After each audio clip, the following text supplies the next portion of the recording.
of politics. We are delighted in our second event in what we're calling primary sources, following Al Sharpton last week and Karl Rove, who's coming in March, and a couple of others. We're delighted tonight to welcome one of the nation's leading political columnists. Couple of things just in terms of rules of engagement. We have a new system here. We have microphones on either side. We will have a period of question and answers following the event, and we'll ask people to just line up on either side of the room if they want to ask a question. In the interest of letting as many people ask questions as possible, we really want you to sort of ask a question and then let it be answered. We found at a couple of recent events it turned into a debate as opposed to questions, and some people were not able to ask their questions. I'd also like to ask everyone to turn their cell phones off if they have cell phones with them. And we have a tradition here at St. Anselm of allowing a student to introduce our speaker. And I'm delighted tonight we have sophomore E.J. Powers from Pittsfield, Massachusetts, who's a politics major and who has been extremely helpful here at the Institute in a number of endeavors. So with that, I'll turn it over to E.J. Thanks for coming.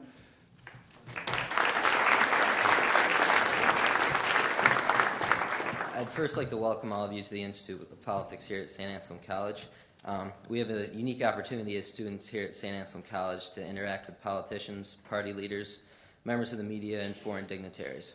Our good fortune this evening has brought us, our good fortune continues this evening it's my first time public speaking, bear with me. Our good fortune continues this evening as we have with us Pulitzer Prize winning journalist David Broder. Mr. Broder writes a twice-weekly column covering American political life for The Washington Post and is a regular commentator on CNN's Inside Politics. He's a frequent guest on NBC's Meet the Press and PBS Washington Week. In addition to the Pulitzer Prize honor, Broder was also named Best Newspaper Political Reporter by the Washington Journalism Review and rated Washington's most highly regarded columnist by the Washingtonian magazine. Broder also received the White Burkett Miller Presidential Award in 1989 and the prestigious Fourth Estate Award from the National Press Foundation in 1990.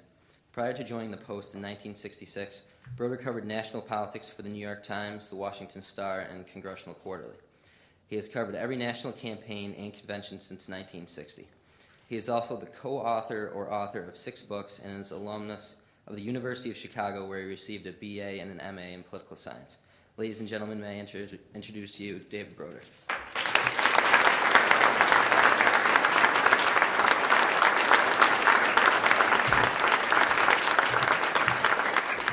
Thank you very much, E.J. E.J. is the initials or the first 2 letters of the name of my favorite colleague and fellow columnist, E.J. Dionne from Massachusetts. So I feel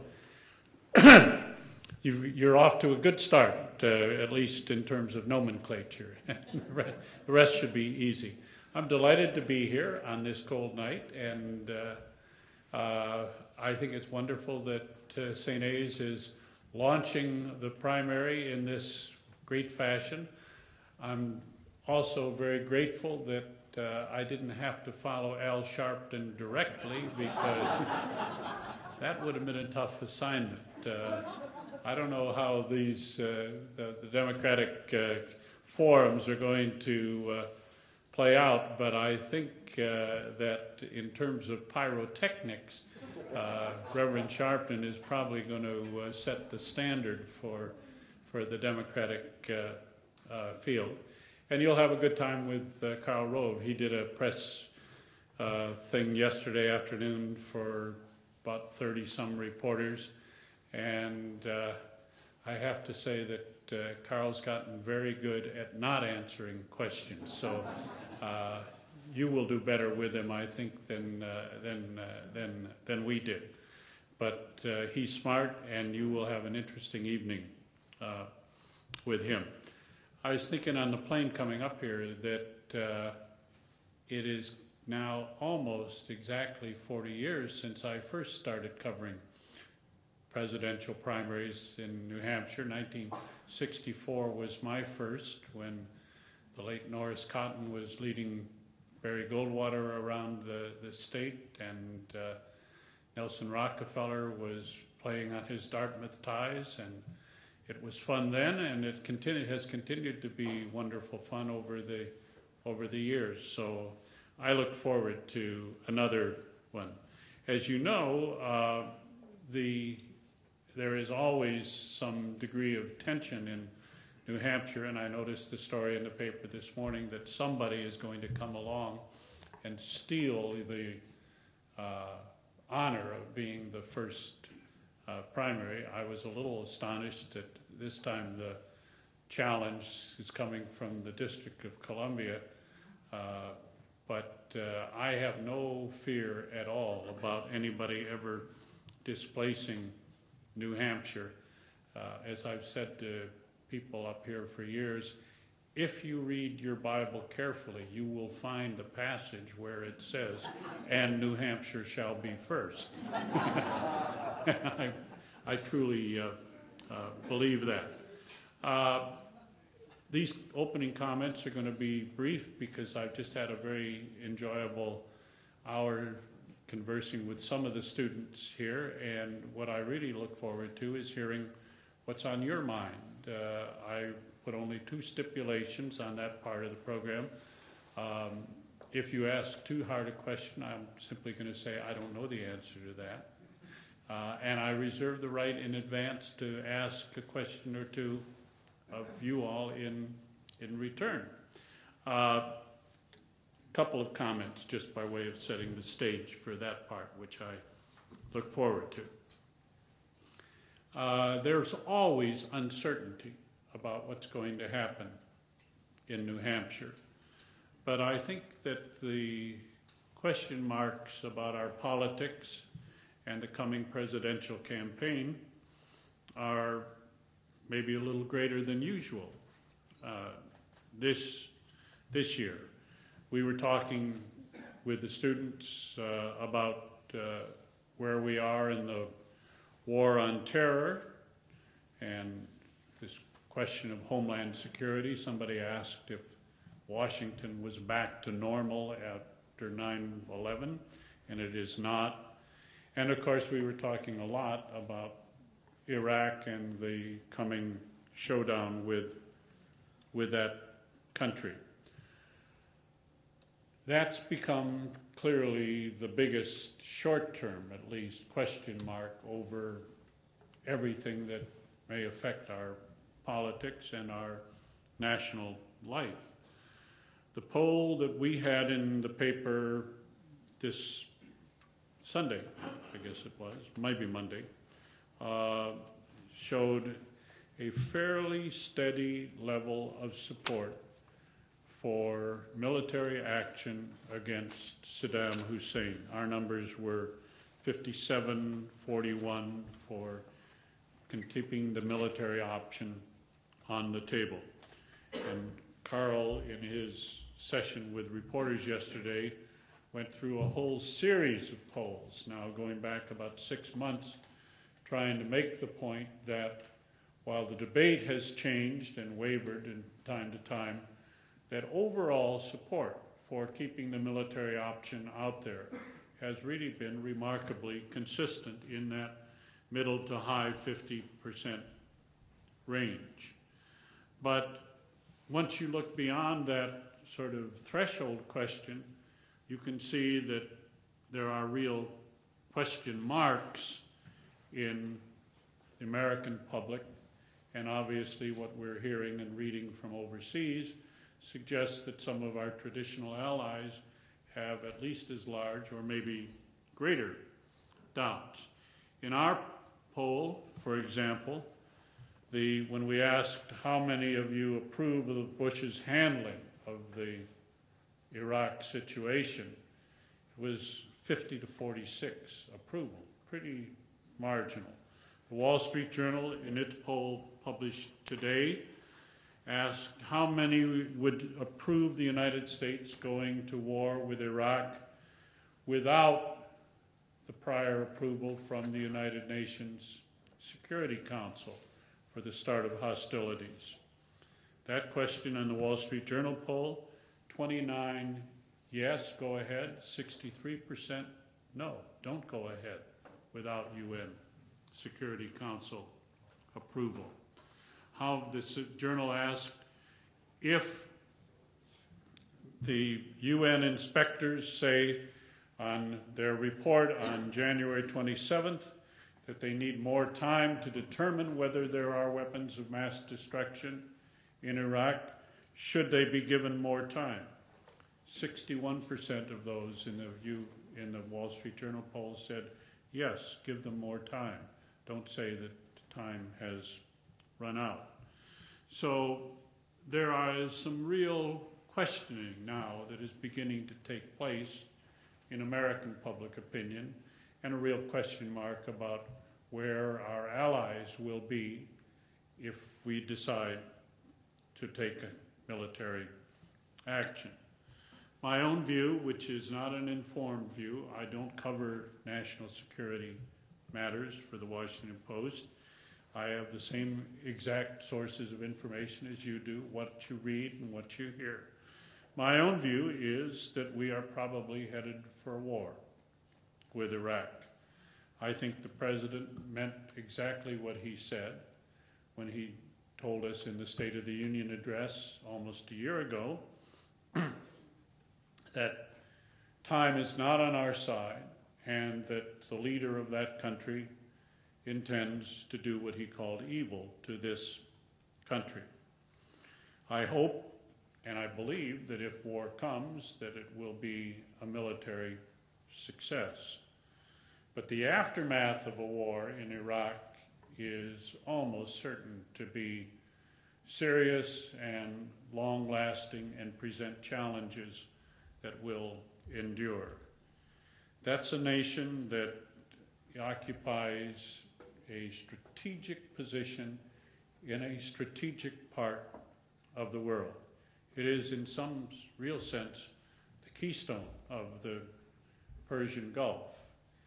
And changing the regime there, installing a new government, or attempting to bring democracy to Iraq will be a long-term project. I don't think anyone who has looked at that part of the world has any question that we will be there for a very long time after whatever the military phase of this turns out to be. Iraq, like Afghanistan in some respects, is a nation which was cobbled together as a nation by outside forces. It has serious internal ethnic and religious divisions. It has virtually no history of democratic self-government. And because of its location, it controls access to a vital commodity in the world market, oil, and it also has clear links to forces which are, in a real sense, already at war in the border between the Palestinians and the Israelis. All of that will come into play in ways that we cannot begin, I think, to imagine once the military conflict, if there is a military conflict, occurs. And we have been warned by our own Central Intelligence Agency that in its judgment, the risk of terrorist attacks against this country here at home will increase and not decrease in the aftermath of an American engagement with Iraq. So all of this is at play in this fateful decision that President Bush is approaching. Carl yesterday said something else that we ought to remember, which was, as he put it, sometimes even after successful wars, the political fallout is not to the advantage of the president who has conducted the war. He said, I think we all can think of examples of that, thinking obviously about the father of this president. So a lot turns on the decisions and the actions that will probably be taking place within the next month or so on the Iraq front. The other large uncertainty, at least in my mind, is where this economy of ours is and where it's going. I did a little checking on some of the documents before I came up here today and about where things are in New Hampshire. And you can tell me better than I can tell you, but the statistics indicate that New Hampshire is in better shape economically than the nation as a whole. It's better off than many of its neighboring states in New England in terms of unemployment and the deficits that the state budget faces. But between November of '01 and November of '02, which was the last month for which I could find statistics, unemployment here went up from 4% to 4.7%. That's, as I say, still substantially below the national average. But I would guess that if you're looking at it from a New Hampshire perspective, that means that 20% more of your fellow citizens are out of work today than were out of work in November of 2001. We all read nationally about continued layoffs, and the stock market, even after the proposal of exclusion of dividend taxes on dividends, is a little trouble getting off of the ground. So I just do not know where this economy is really headed or where it's going to be as we approach another national election. To go back to the polling for 1 minute, in our poll, taken late last week, 53% disapproved of the president's handling of the economy, where 43% approved of his handling of the economy. 74% said that the economy is not good or poor, given a choice of 4 adjectives to describe it, the other 2 being positive. 61% said that the tax cut and stimulus package that the president has proposed favors the rich over favoring all people equally. In our same poll, we found much more support for taking the money that would be involved in the tax cut and using it either to reduce the national debt or to increase spending on popular domestic programs. There are similar numbers today in the Wall Street Journal poll. So at this point, my assumption is that if voters were voting on the economy, the president would have a good deal of explaining to do as to why the economic policies that he's followed so far in his administration have produced the results that the people ought to continue to welcome and support. As against all that, there are enormous assets that the president brings into this pre-campaign year. There is very strong support for President Bush in his role as Commander-in-Chief in the war on terrorism. All of the numbers that I have seen in that regard are in the 70s.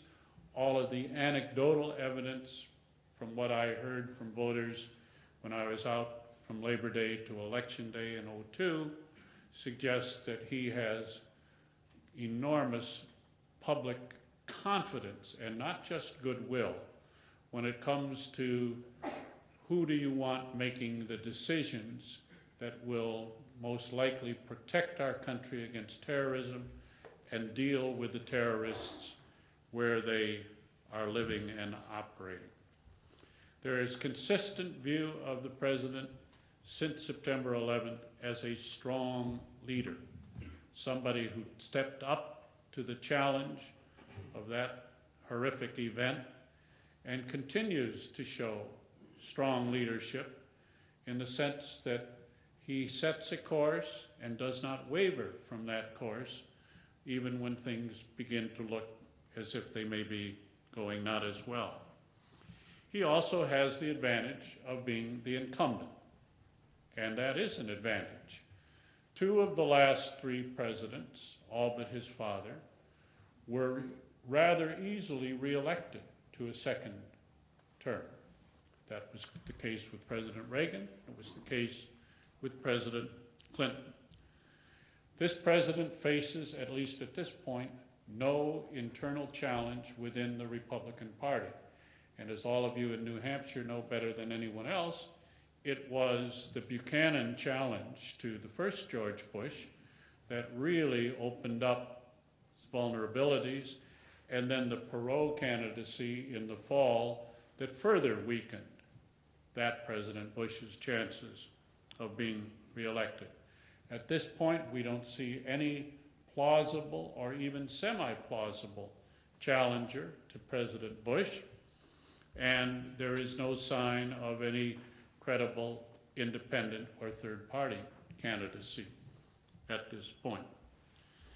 The Republican Party organization has really improved markedly around the country as this president has devoted time, thought, and effort to building that Republican Party.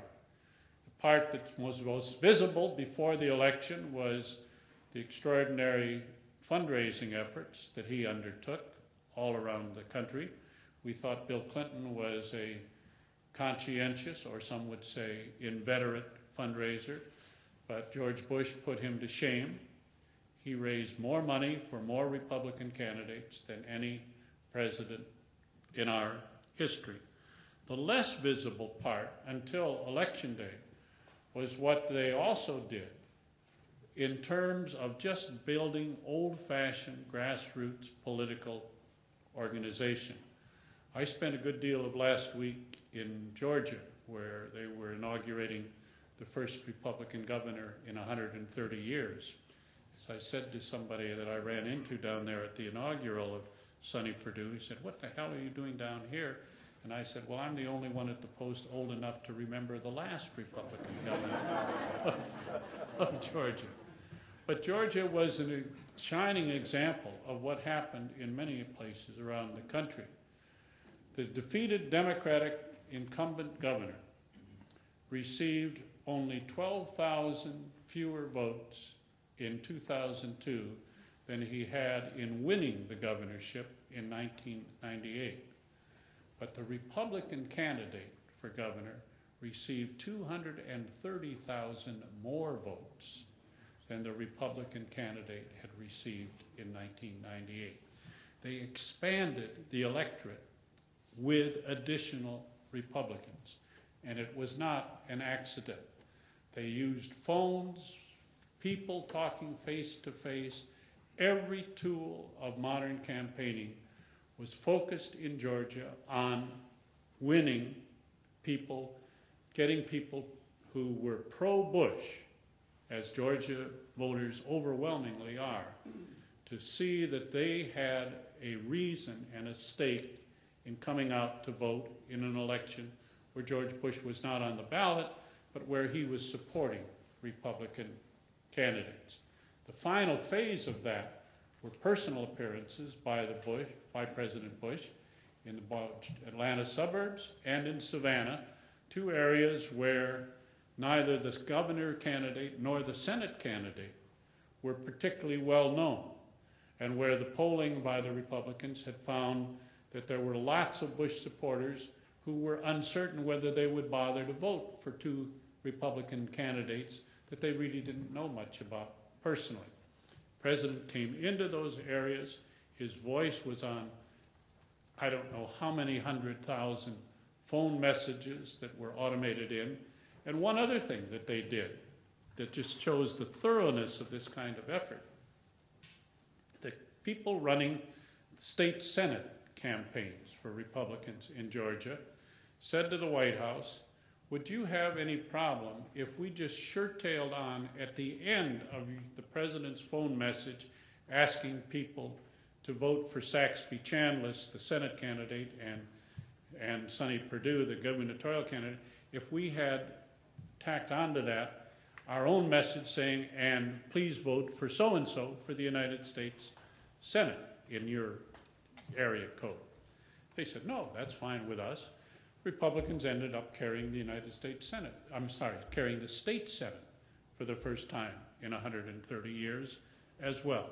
So this kind of party-oriented operation, which is different from what we have seen in past television-focused campaigns, particularly on the Republican side.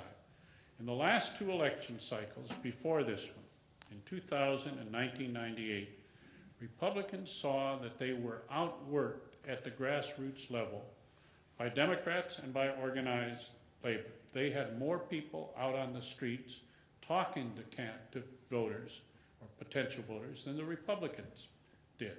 I think that will not be the case again in 2004. They will take what they did in 2002, use that as a base, and just try to build further organizational effort on top of that. Final ingredient that's going for the president is financial. In 2000, he had more individual contributors by a factor of 3 than any presidential candidate in either party in the history of presidential elections. He raised $89 million for the primaries. That was at a time when the law allowed a maximum of a $1,000 contribution.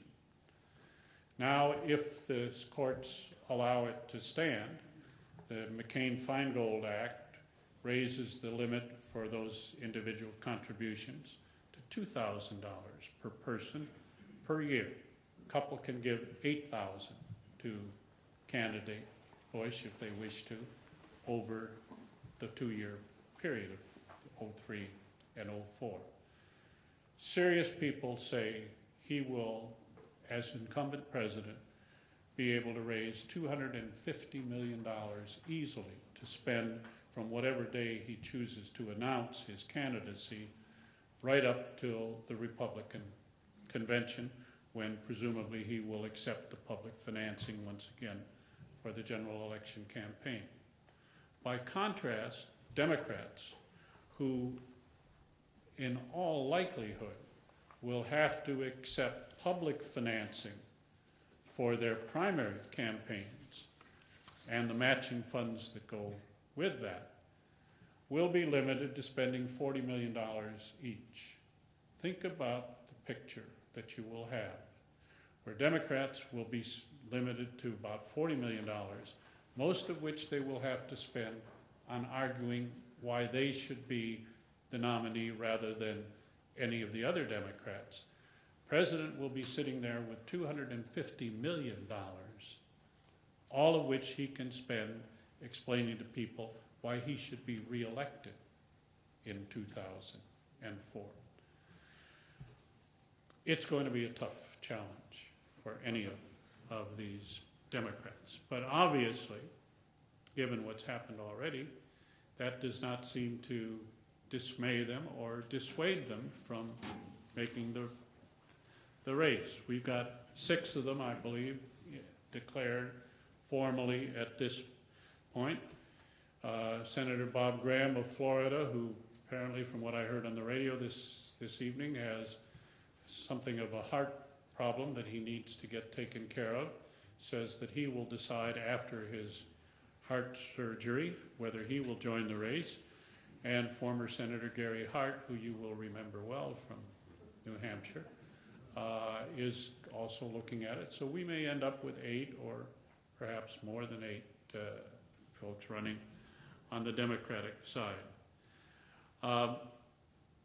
If you put me to the test, I could make a semi-plausible argument for almost any one of those folks as to how it's possible that he might emerge with the nomination. Some harder than others, I will concede, but I don't think that for the most of them, it is an impossible quest for the nomination. I have absolutely no idea which of them has the best chance to be nominated, and I have imposed a rule on myself and attempted, to the best of my ability, to impose a similar rule on other political reporters at the Washington Post, which is very simple, that we do not call anyone a front runner for the nomination until after New Hampshire has spoken. I think up to then, it is anybody's game. You all will begin to make that judgment, and luckily you will have many, many opportunities to inspect these folks at close range. And luckily for me, I will have the opportunity to come back and watch you put them through the paces up here as you do so very, very well. Thank you very much.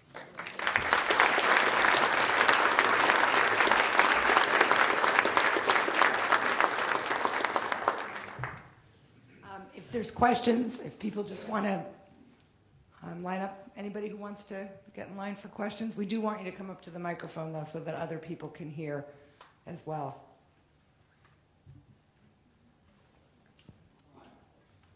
There's always one willing to start the process.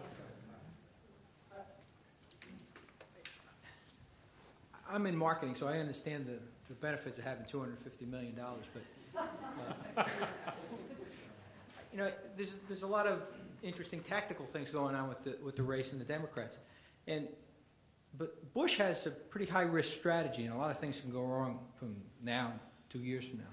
The war is a high risk strategy for one. Occupying Iraq and installing a democracy has some similarities to what we kind of pulled off in Iran.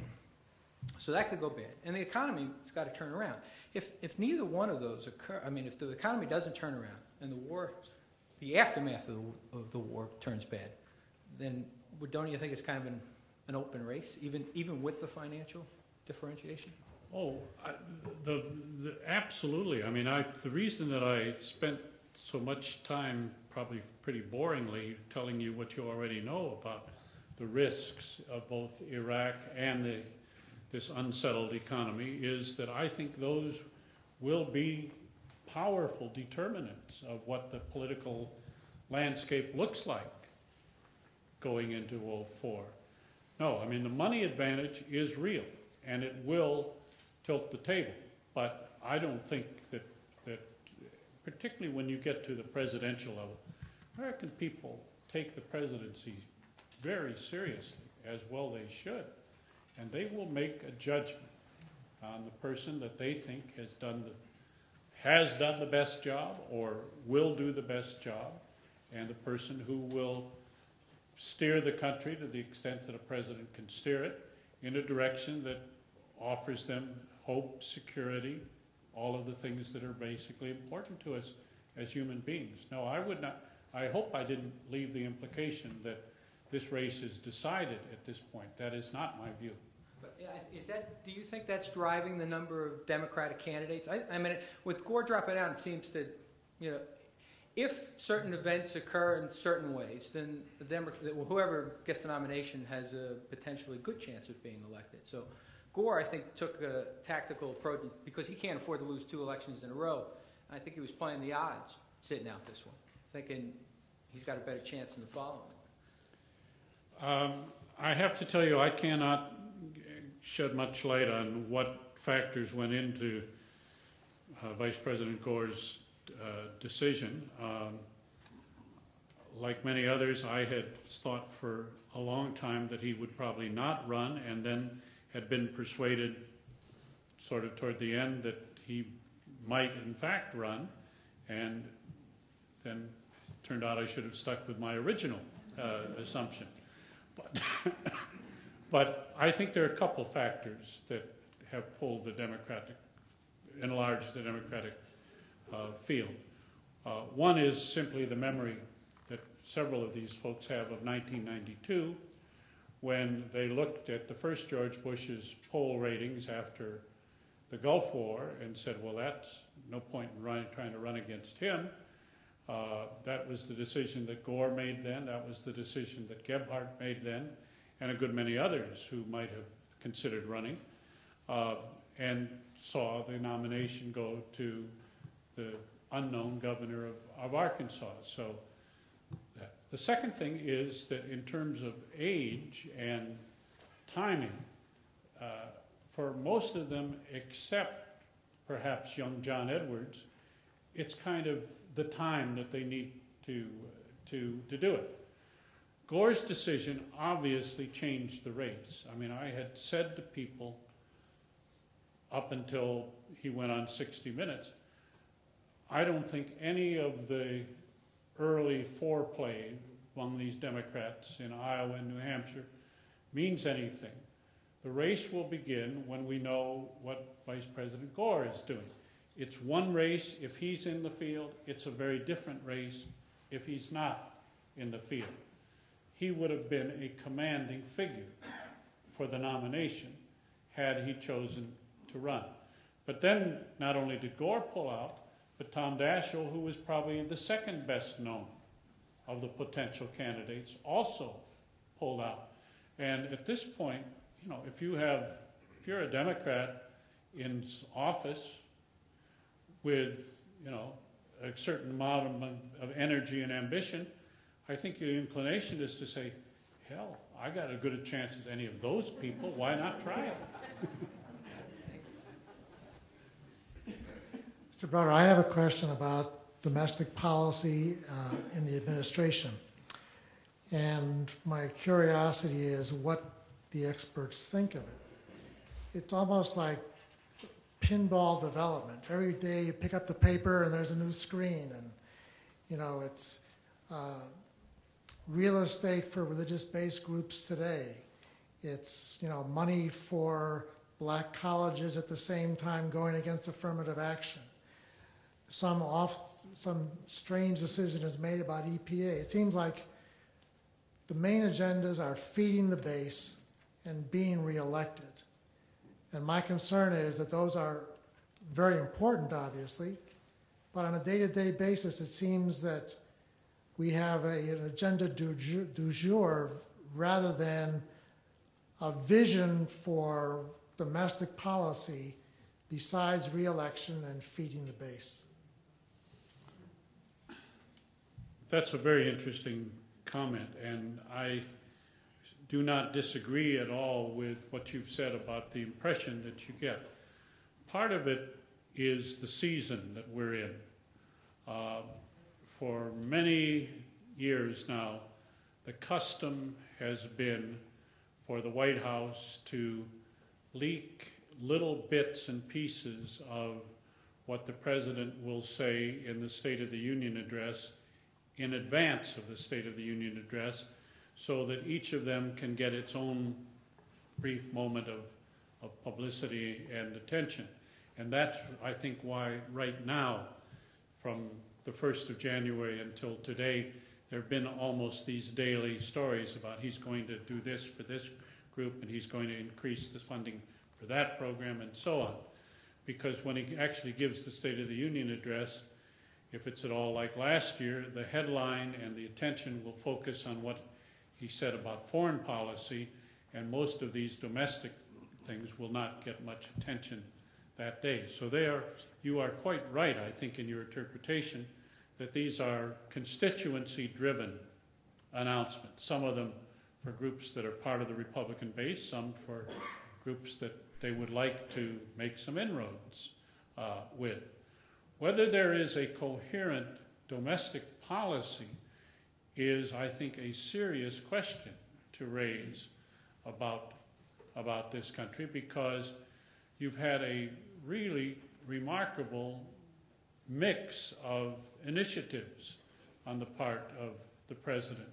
To take just a couple of examples, his landmark education initiative, which was, along with the tax cut, the dominant item on the first 2-year agenda domestically, represents, and I'm not saying this pejoratively, just descriptively, represents the largest single increment in terms of federal role in local education since Lyndon Johnson passed the first federal aid education bill back in 1965. It's a big government initiative. At the same time, in many other areas of regulation involving environment, business, and so on, this administration has been busy reducing the role of the federal government just as fast as it can go. Now, is there a theory that blends those two things together? If there is, I don't think it's been particularly well articulated by this president, but I also have to say that's not unusual in the presidency. When Franklin Roosevelt was president, as many scholars of the presidency have written, his whole approach was, well, we got a problem here, let's try this and see if it has any impact. We've got a problem over here, we'll try something different. A very pragmatic kind of approach, and that may be simply what's going on with this president as well. But your observation really interests me, that you picked up on this pattern. Yeah, thank you. Yes. I'm sorry, I'm ignoring the other side. No problem. I have a two-part question. One, with the 6 candidates, the Democratic candidates, from what I've read, they seem to be all coming out bashing Bush at this stage of the game, which appears to me to be premature. I mean, with the election so far away, why spend the time bashing Bush when it would seem that a smart candidate would come out with a program and say, I'm for this, I'm for that, and I'm for this, and I'm going to do that, and let the other 5 go ahead and keep bashing Bush, so that that one person, or maybe 2, would distinguish themselves from the race and maybe set in somebody's mind that this is the kind of person that I want to candidate, or that I want to vote for, who is positive and has a program to announce, versus somebody who can criticize and not offer anything in return. And the second part is, I was shocked by the fact that that one party can raise 270 million, was it that you said? 250. Estimated 250 million. Whatever. It would, we don't yeah, know what it's whatever, yeah, but an estimate. But that would seem to me to have a chilling effect on anybody else who is trying to run for office. That they know going in that the price of admission is so high, and I think that would take the steam out of a lot of people's sails. And thank you for coming. Thank you for the comments. I think I've never run for office, and I've never worked in anyone's campaign, so I have limited ability to imagine what the psychology is, but my guess is that for some of them, they're not really thinking about the odds of running against George Bush. They're only thinking now, what are my chances of being the nominee? You can't be the president if you don't get the nomination. And the only thing you can work on at this point is, how do I get nominated? Part of the reason, I think that also goes to the first part of your question, as to why they are, most of them, bashing Bush. Because their audience are Democrats, and particularly at this early stage, partisan Democrats, activist Democrats, people who care enough about politics that they're willing, even now, a year in advance of the New Hampshire primary, to spend a little time listening to or thinking about the Democratic presidential candidates. Most of them have made what they would call serious policy speeches. John Kerry made one today at Georgetown University. John Edwards made a series of speeches over the period from the midterm election till the end of the year.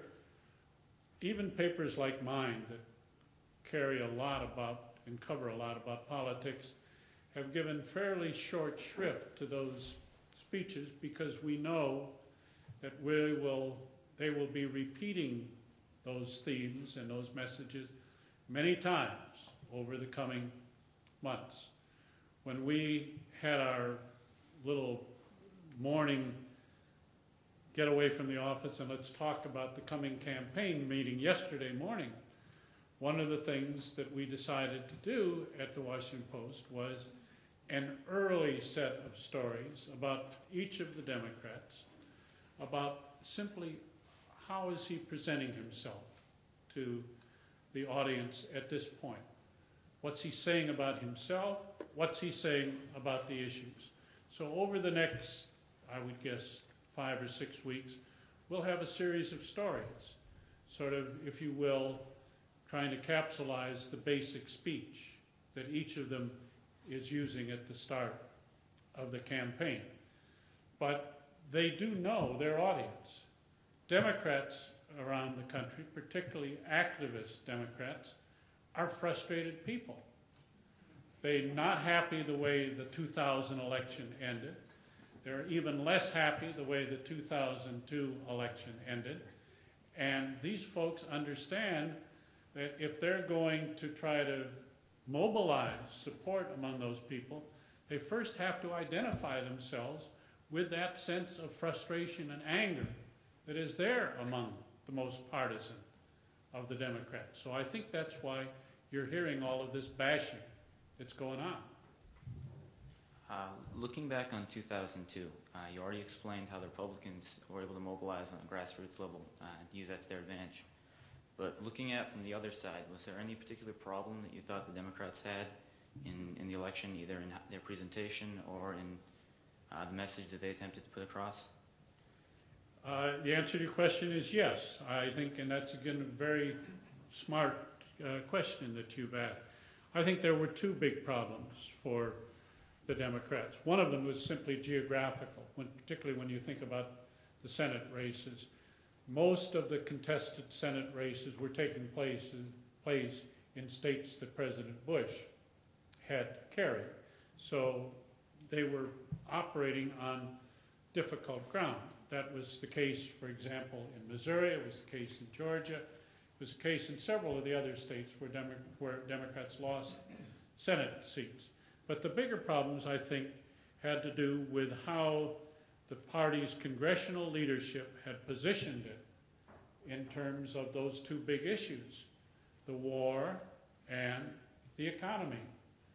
When President Bush offered his tax cut package in the winter of 2001, 12 Senate Democrats voted for the tax package, including several of those who were in the most vulnerable seats in 2002 in states that Bush had carried. Because of that, because they didn't feel that they could undercut those Democrats, the Democratic Party essentially went mute on the whole issue of the tax cut. When the economy changed, when 9/11 happened, when the world looked very different from what it did in January and February and March of 2001, there was obviously an intellectual case to say, we ought to look at that again. Can we afford that? Is that the most important use of that amount of money? Democratic leadership, specifically Dick Gebhardt and Tom Daschle, who had opposed the tax cut themselves, nevertheless made the political decision, we are not going to raise that tax issue here. So on the most central question affecting the economy, Democrats went mute. The second thing that happened was, and here you have to give substantial credit to the Republicans and the White House for their management of the political calendar, they managed to make the last major vote in the House and Senate the vote on the resolution of support for the president on the use of military in Iraq. And what was the message that the Democratic Party sent to its constituents on that policy question? In the House of Representatives, Mr. Gebhardt, the minority leader, was cooperating, excuse me,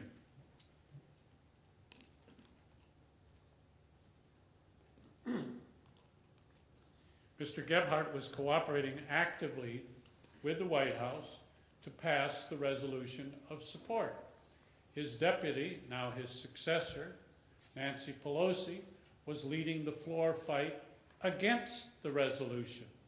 In the end, most House Democrats voted against the resolution, but their leader was in support of the resolution. The Senate side, Senator Daschle, in the end, gritted his teeth and said, I vote for this resolution. But for 2 weeks before that, the floor was controlled by Senator Kennedy and Senator Byrd of West Virginia, who were arguing passionately against the resolution.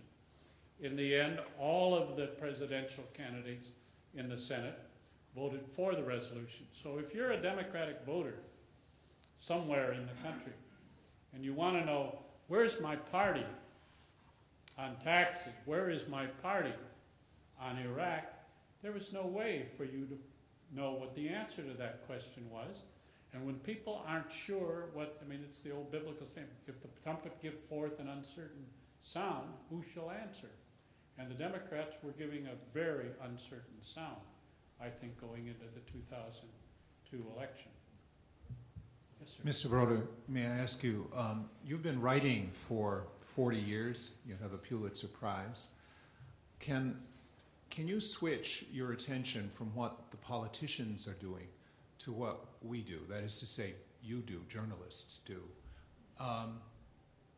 Does it matter anymore in this country, in a world of sound bites, attack ads, coverage that seems to be generated in the political process by quips and gaffes?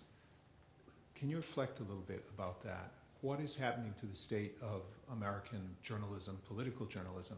Does it matter anymore in the wider scene? And what do we need to do about it, if anything, please? I'll try to give you a short answer to a complicated and important question. The journalistic world has changed a lot in the 40 years that I've been part of it.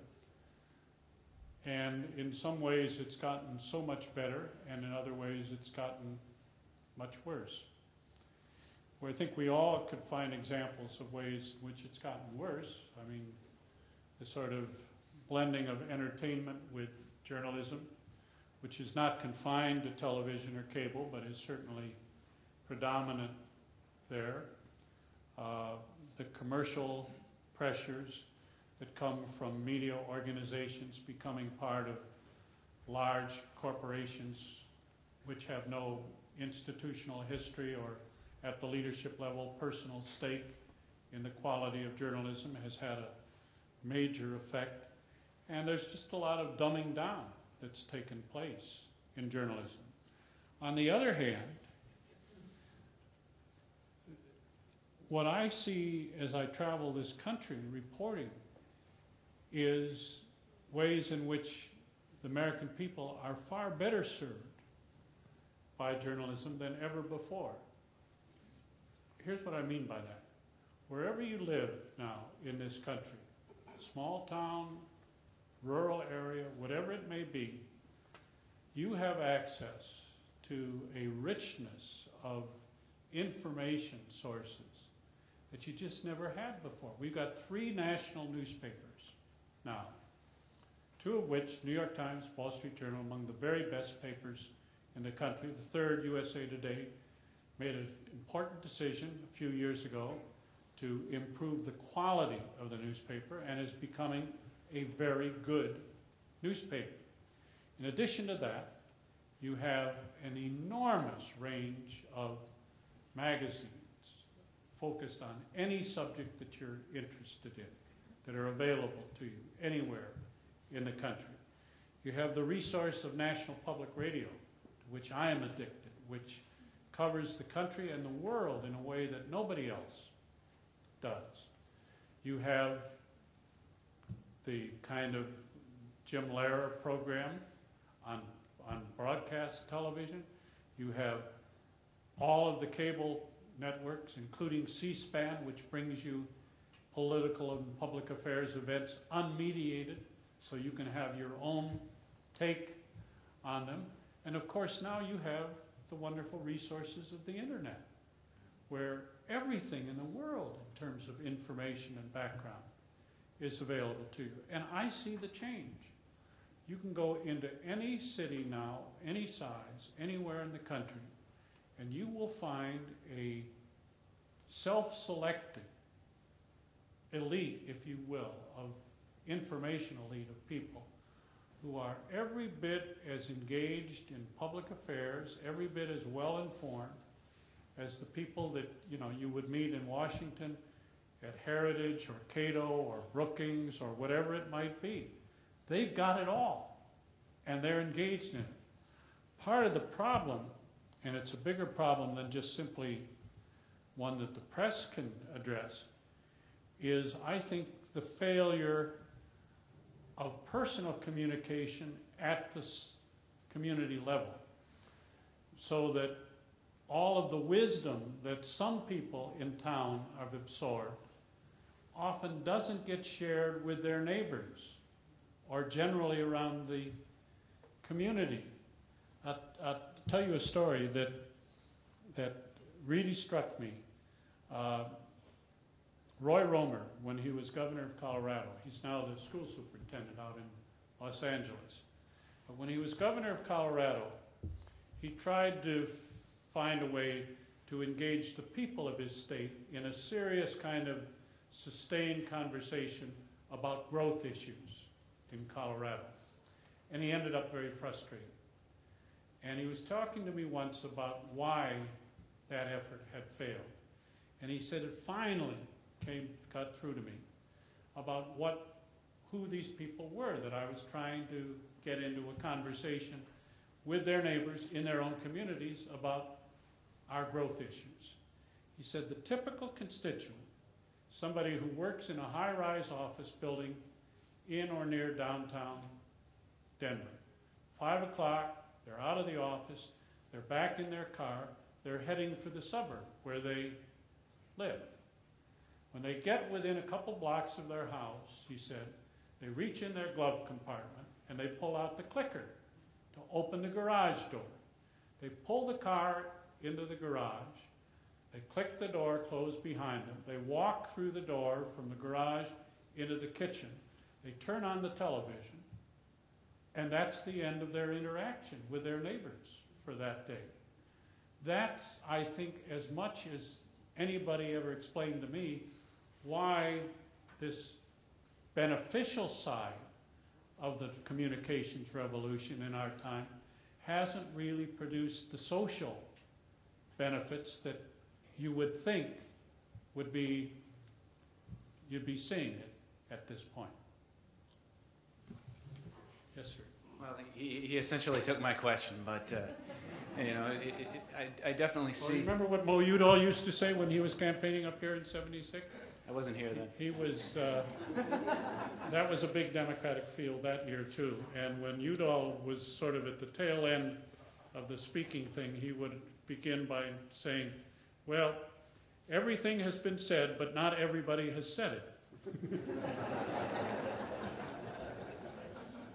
I guess my second backup question,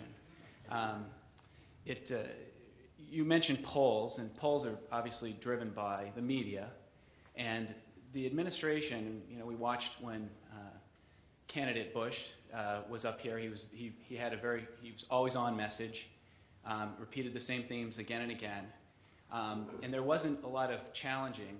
At least I didn't see in the media, or maybe outrage at he's not entertaining other ideas or getting off message or moving along with us. And it seems that when you mentioned you met with Karl Rove, he wasn't answering your questions. Is the media pushing the administration, and are they? Is there such discipline that within the media there aren't people who are going in another direction? That's a good question, and it's a hard one to generalize about. Clearly, this has been a very disciplined administration. It was a very disciplined campaign. I mean, the pattern of President Bush's political life has been to pick 2 or 3 or 4 subjects and focus on those subjects relentlessly and not let himself be drawn into other subjects. That was the pattern in the campaign. You saw it up here, and you It's been the pattern in this administration, and there are clear sanctions for people who want to try to either dissent publicly from within the administration or try to push the president into subject matters that he doesn't want to be pushed into. So it has been a very disciplined administration, and to that extent has been a challenge for the reporters who cover it. But, you know, these are still human beings, and on some important issues, we've learned a good deal about the internal debates in the administration. On the subject of Iraq, it was very clear, I think, through reporting, that there was one view that was being pushed very hard by Vice President Cheney, by Secretary Rumsfeld, by Deputy Secretary Wolfowitz, a different view from the State Department, from Colin Powell. That debate got into the newspapers and stayed in the newspapers for a good long time until the president, at least for a time, resolved it by saying we're going to go through the United Nations. So there have been examples where even with the discipline that they have sought to impose, where the subject has been so important and the feeling so strong that they have emerged in public. But there have been a lot of other issues, including this tax issue, where we know very little about what the internal debates were. There's, you know, they changed secretaries of Treasury and heads of the new Economic Council, but the Secretary of Treasury, we believe, was on one side of the debate, and Mr. Lindsay was on the other side of the debate. Both of them were fired, but it's not clear whether they were fired because of the positions that they took in the debate, the policy debate, or because simply somebody decided they're not doing an adequate job of explaining our policy to the public and to the important constituencies in the public. So your point is well taken, but it's not a universal point, I would say. There have been some instances where actually we've learned about the debate within the administration. I think we've got time for one more question, if there is one more urgent one. Yes. Last but not least, I'm going to ask you to take another turn down another road, which is to talk about healthcare reform. I'm still perplexed and shocked by the fact that we're still in healthcare crisis 20 years later, that when President Clinton was elected, healthcare reform was a major issue. And with that, his cabinet tried to address that major issue and failed miserably when they talked about universal health coverage. And since then, it seems to have been not a high priority on many levels. It's talked about, but it doesn't seem to go anywhere. And I just was interested in your take on that, your experience. Thank you for that question. I think the received wisdom in the Washington political community after the failure of the Clintons' effort to do systemic reform was that healthcare is too big, too complicated, involves too many important professional and financial stakes to try to do anything comprehensive. The best thing to do is to take a piece of it and try to work on that piece of it. And that's been what's been happening for the last 20 years. There have been episodic steps that have been taken. I think what's happening now is that the system is so close to systemic collapse that people are having to ask themselves again, what are we going to do, because